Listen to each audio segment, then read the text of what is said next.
As a kid, I spent far too much of my time making models, you know, little aircraft, tanks. When the first personal computers came out in around 1980, I bought one of the first Apple IIs, but I got totally sucked into the software side of it, especially simulations, the idea that you could build this, you know, virtual model inside the computer, and not only was it kind of a, you know, a model of the static structure, but it was also a model of the process. At that point, I just kind of decided, you know, that's what I wanted to do. I wanted to learn to build these models, and that's when I started pursuing it as a career and kind of went from there into the game industry.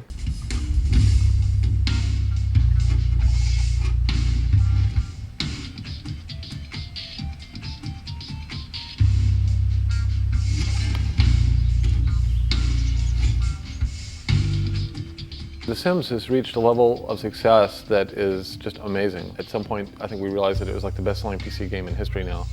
And a lot of that really is, I think, related to the community design around The Sims. You know, the game itself was interesting and compelling, but the community that built up around The Sims really is what brought it to the level of success that it currently has. Well, actually, The Sims probably has more sex than most games out there. I mean, it's PG sex, and it's more, you know, kind of titillation than realization. You know, The Sims is basically in a social space, and it's about the way these people relate, and they can get married, and they can have kids. They can hang out in the hot tub together, they can play in bed. So when I first play a game, the very first thing I'm dealing with is a 5-second kind of feedback loop between the computer and the player, and that's usually the control structure. So the controls have to be understandable, and it's actually got to be fun to kind of use the controls. With a game like The Sims, the very first level is, you know, how do I make my character move around and interact with objects?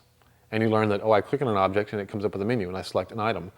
Then, once you know that, once you can move your character around and interact with objects, you start noticing that they have needs. That they'll, you know, they need to go to the bathroom, they need to eat, they need to have social interaction with other characters. Each one of those has a failure state. If they don't eat, they'll starve to death. If they don't go to the bathroom, they'll soil the carpet.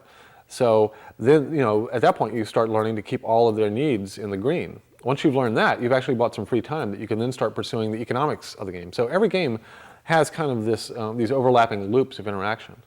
I'm compressing a large set of possibilities down into a few algorithms of computer code. When I hand you the computer code and you start running it, you can then decompress it in your play experience to this rich set of possibilities.